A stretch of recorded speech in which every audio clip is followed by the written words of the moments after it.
عن أبي هريرة رضي الله تعالى عنه قال قال رسول الله صلى الله عليه وسلم إن لله تعالى 99 اسما من أحصاها دخل الجنة অর্থাৎ বিশ্ব নবীর সাহাবী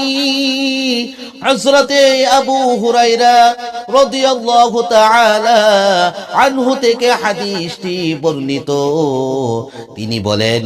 আল্লাহর রাসূল সাল্লাল্লাহু আলাইহি ওয়াসাল্লাম ইরশাদ করেন, প্রিয় নবীজি বলেন, যে ব্যক্তি আল্লাহর পবিত্র 99টি নাম মুখস্থ করিবে এবং তার উপর প্রতিনিয়ত ইয়াকিনের সাথে আমল করিবে, যার ফলে প্রিয় নবীজি বলেন সে ব্যক্তি জান্নাতে প্রবেশ করিবে। সুবহানাল্লাহ। অর্থাৎ বিসমিল্লাহির রহমানির রহিম, আল্লাহু আর রহমানু আর রহিম, আল মালিক আল কুদ্দুস আসসালামু আল মুমিনু আল মুহাইমিনু আল আজিজ আল জব্বারু আল মুতাকাব্বিরু আল খালিকু আল বারিউ আল মুসাవ్বিরু আল গফফারু আল কাহ্হারু আল ওয়াহ্হাবু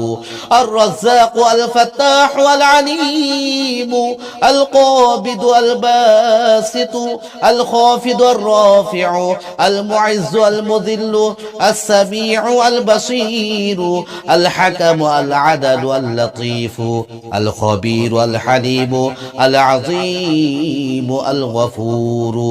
ash-shakuru al-'aliyyu al-kabiru al-hafizu al-muqitu al-hasibu al-jalilu al-karimu al-raqibu al-mujibu al-wasi'u al-hakimu al-wadudu al-majidu al-baghisu ash-shahidu al-haqqu الوكيل القوي المتين الولي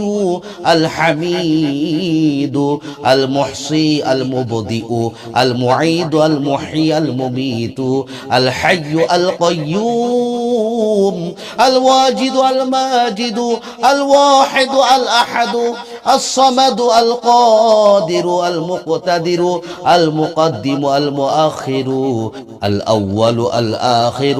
الظاهر الباطن الوالي المتعالي البر التواب